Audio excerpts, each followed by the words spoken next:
এটার জন্যে বাংলাদেশ আসা, প্রিন্স, এটার জন্য এসেছি, শুধু প্রিন্সই দেখি, কোনো সিনেমা দেখার প্ল্যান। এবারে একটু বেশি আনন্দিত। এবারে আমরা আমাদের সাথে পেয়েছি ইন্ডিয়া থেকে আগত কলকাতার সৃঞ্জয় মুখার্জি আমাদের দাদা এবং কৌশলী দিদি। আমরা এবারে একটু বেশি আনন্দিত। এবারে আমরা আমাদের সাথে পেয়েছি ইন্ডিয়া থেকে আগত কলকাতার সৃঞ্জয় মুখার্জি আমাদের দাদা এবং কৌশলী দিদি। তাদেরকে অত্যন্ত ধন্যবাদ, তারা সেই দূর দেশ থেকে আমাদের দেশে এসেছেন এবং আমরা আমাদের সাধ্যমতো চেষ্টা করব তাদেরকে আপ্যায়ন করার জন্য, যেন তারা হ্যাপি থাকে। এবং আরেকটা বিষয় হচ্ছে প্রিন্স আজকে আমরা একসাথেই দেখব, আমরা সকলে মিলে। এটা আসলে অন্যরকম একটি মানে আমাদের পাওয়া। আমরা দীর্ঘদিন ধরে অনলাইনে কাজ করতেছি, শুধু আমরা আমাদেরকে ভিডিওতেই দেখেছি। ফার্স্ট টাইম আমরা এই যে মিট আপ করছি, এটা যে কতটা আনন্দের সেটা আসলে ভাষায় প্রকাশ করতে পারবো না। তো আমাদের মতো এই যে পাগল, আমরা কিন্তু পাগলই বলি আমাদেরকে। তো আমাদের এই ভালোবাসার পাগলের মধ্যে নিত্য নতুনভাবে যুক্ত হচ্ছে কলকাতা থেকে দাদা দিদি আসলো তারা। এরপর আমাদের বাংলাদেশের আরেকজন সুনামধন্য নায়িকাও যুক্ত হয়েছে, আপনারা হয়তো বা তাকে চিনেন। তিনি হচ্ছে মিষ্টি জান্নাত আপু।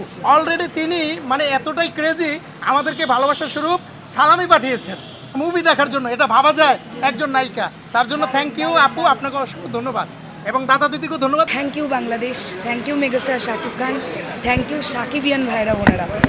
সিরিয়াসলি আমি আপ্লুত, আমরা অনেক হ্যাপি।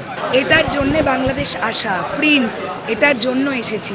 সিনেমাটা অনেক ভালো চলুক, এটাই আমাদের চাওয়া থাকে। তোমরাও ভিডিওগুলোকে বেশি বেশি করে।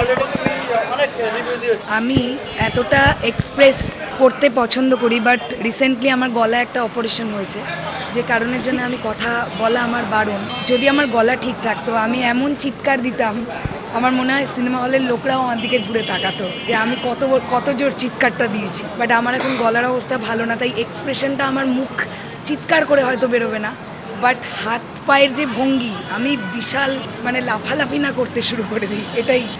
বাংলাদেশের এবং বাংলাদেশে কিন্তু সাকিবিয়ান আছে, অনেক কন্টেন্ট মেক করে। একদম বিশেষ করে তোমরা যে আসছো, কিছু কিছু সাকিবিয়ান আছে জেলাস ফিল করছে যে আমরা বাংলাদেশে থেকে আমরা কিছু করতে পারছি না, ওপারে বাংলা থেকে সে বাংলাদেশে চলে এসেছে, তো তাদের তো সে কিছু দিদি আসাতে আর আমরা সবাই হ্যাপি।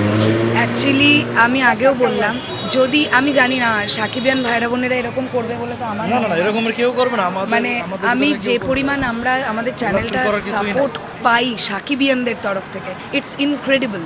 তো আমার মনে হয় না সাকিবিয়ান ভাইরা বোনেরা কেউ জেলাস করবে, না হলে দাঁড়িয়ে আছে ওরা সব যেভাবে আমাদেরকে মানে ওয়েলকাম জানাবে, এটা পসিবল।